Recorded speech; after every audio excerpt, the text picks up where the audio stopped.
अस्सलाम वालेकुम नाजरीन, आप सबका खैर मकदम है 10 न्यूज 247 पर। आइए डालते हैं आज की अहम खबर पर एक नजर। सेंट्रल बजट में तेलंगाना गवर्नमेंट को कोई बजट नहीं दिया गया। इस पर कांग्रेस पार्टी की जानिब से टैंक बंड पर धरना दिया गया। आइए नाजरीन देखें यह रिपोर्ट। 10 न्यूज 247 को लाइक करें, शेयर करें और सब्सक्राइब करना ना भूलें।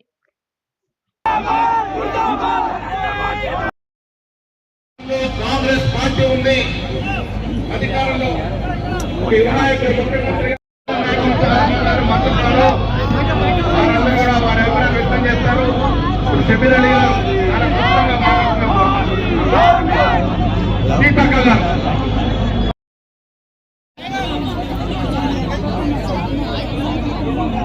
తీవ్ర అన్యాయం చేసినటువంటి కేంద్ర ప్రభుత్వం, బీజేపీ ప్రభుత్వం, మోడీ ప్రభుత్వ నిర్లక్ష్యపు కక్షపూరిత విధానాలను తీవ్రంగా ఖండిస్తూ పిసిసి అధ్యక్షుడు మహేష్ గౌడ్ గారి నేతృత్వంలో ఈరోజు రాజ్యాంగ నిర్మాత డాక్టర్ బిఆర్ అంబేద్కర్ గారి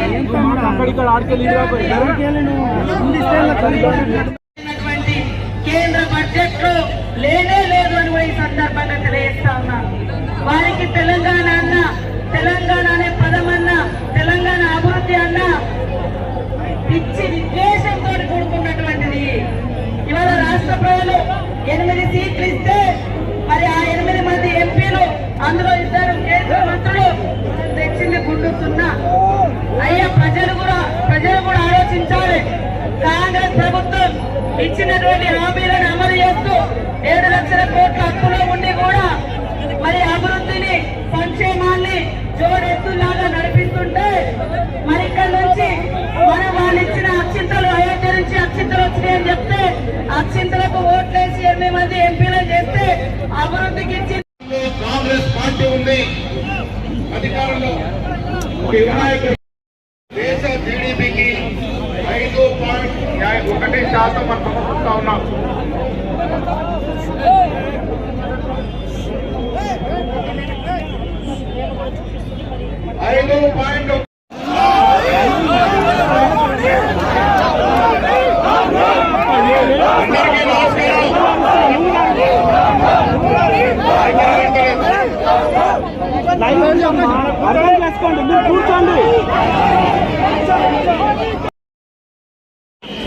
కేవలం రాజకీయ లబ్ధి. దేశంలో ఎక్కడైతే ఎన్నికలు ఉన్నాయో అది బీహార్ కానీ, ఢిల్లీ కానీ, యావత్ దేశం యొక్క బడ్జెట్ ని ఆ ఎన్నికల్లో గెలిచే విధంగా రూపకల్పన చేసిన విధానాన్ని ఎండగడుతూ, నిరసిస్తూ తెలంగాణ ప్రదేశ్ కాంగ్రెస్ కమిటీ ఈ ధర్నా కార్యక్రమానికి పూనుకున్నది.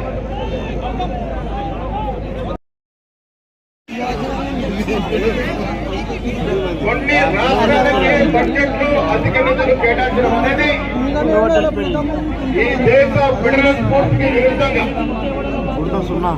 ఈ దేశ సరళీకృత అభివృద్ధికి విరుద్ధంగా ప్రధానమంత్రి మోడీ గారు కానీ, ఆర్థిక మంత్రి నిర్మలా సీతారామన్ గారు వ్యవహరించిన తీరుని మనం ఎండగట్టాల్సిన అవసరం ఉన్నది.